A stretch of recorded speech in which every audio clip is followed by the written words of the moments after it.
Hey guys, I'm Addie with IdeateTV, and today I'm at the Cat Fanciers Association, and we're going to find out what it takes to get your cat into a competition and also what it takes for your cat to win the competition. It's going to be fierce. Are you ready? Okay, let's go.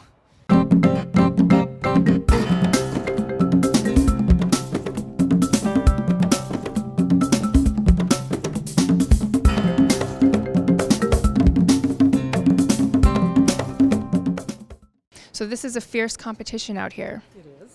And I'm just dying to know, what does it take? What do you look for when you're judging all of these cats?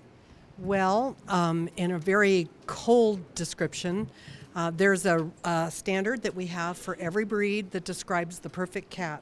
And it's this lovely book here. And there are times that we do reference this, but we have to know it well enough that it's kind of ingrained into us. And so there's a standard that describes the exact perfect example of each breed: bone structure, the colors it comes in, the type of coat it has, the head structure, how the ears are placed. But you get used to looking at cats. I've been judging 30 years, and that judge over there has been judging 36 years. So, we judge typically maybe every other weekend, sometimes every weekend during the spring. And at different locations? Mm-hmm. Oh my gosh. All over the world. You get to go all over the world and pet cats and hold them up and examine them. That's the best job in the world. It is a pretty cool job. Can you tell me a little bit about how you get these cats ready to compete? Well, I got up at 4 a.m. and I based her first. She takes about an hour. It takes about 15 minutes to shampoo her and rinse her and everything, and then about 45 minutes to dry her. And then he takes about an hour and 20 minutes because he's got more hair and bigger, and he doesn't cooperate as well. He doesn't like to be on his back. Oh, no. Where I can just lay her and do anything with her. And takes a lot of work, a lot of grooming, bathing, blow drying, combing, conditioning. And how do you keep him so calm? That's part of the breed. We call them gentle giants. Most of them are very mellow, sweet, easygoing. So now, is that kind of cheating then if they're already calm? No. It's a beauty contest. Okay, Sphinx require a lot of bathing. They need to be bathed on a regular basis because it's kind of like your face. If you don't wash it, it gets dirty. Same thing with them. They just have skin. They don't have coat like a normal cat. So it's pretty much bathing, especially on the show day when it's a beauty contest. You want, a good bath in the morning and make sure that she's powdered and dried and happy and ready to go. So I saw that you were powdering her. Now, what type of powder is that? It's not like a normal baby powder. No, it has a little bit of color to it, but pretty much it's just to keep them dry from being shiny. And I usually use a little bit to sometimes highlight, just like a person does in their.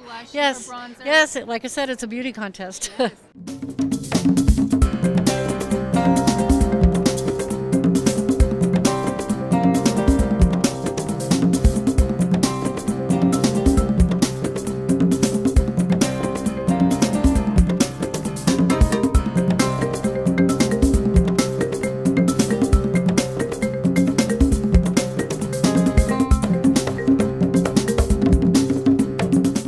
How long are you going to be here today?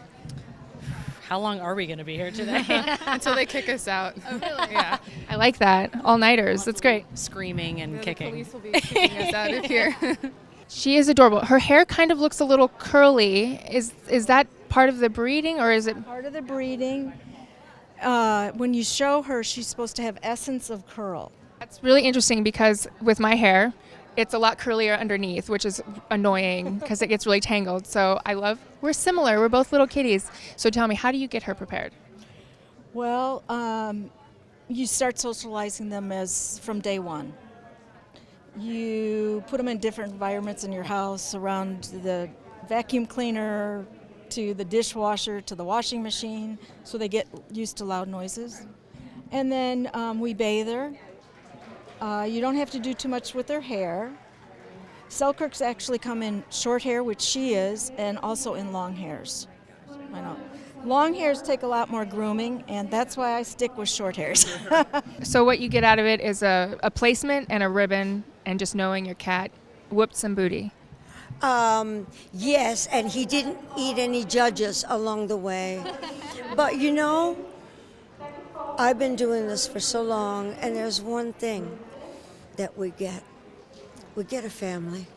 Do you have any cats at home? No, I have fish. Fish. Are you hoping to bring home a cat today? Now, what happens if your kitten tries to eat your fishies? Well, I'll put him in a timeout.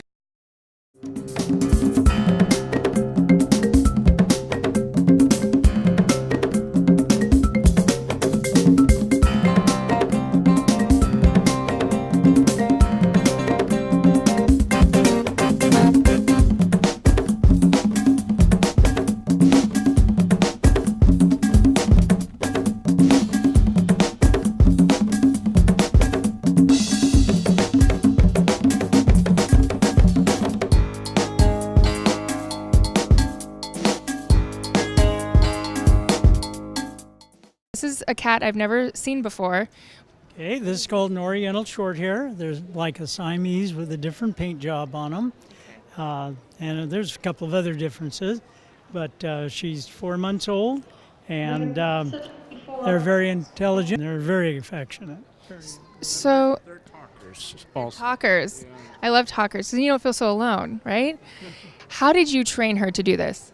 Oh, to do the high fives? Well, it was actually easier to teach her to do a high five than sit up because she's a Somali, and Somalis and Abbeys tend to use their paws like hands. So when I was teaching her to sit up with no hands, she kept on reaching and trying to grab the treat. And so I figured I have to make her do something with her paw, so I had her start doing a high five. So that was actually her first trick, longer than that. And you know what? High fives are really hard just between two humans because I always tend to miss the high five. So she's kind of a genius, I think. Who are they? Tabby in white on the right here is Kevin. He's on Instagram as Kevin the Devon. And the little silver shaded cat here is Bocce. Like bocce ball. Like bocce ball. Bocce means kiss in Italian. I did not know that, and I love that so much. Bocce means kid. Bocce has shown a little attitude lately. Oh, really? So he's about a year old, and that's like a pre-teenager or a teenager.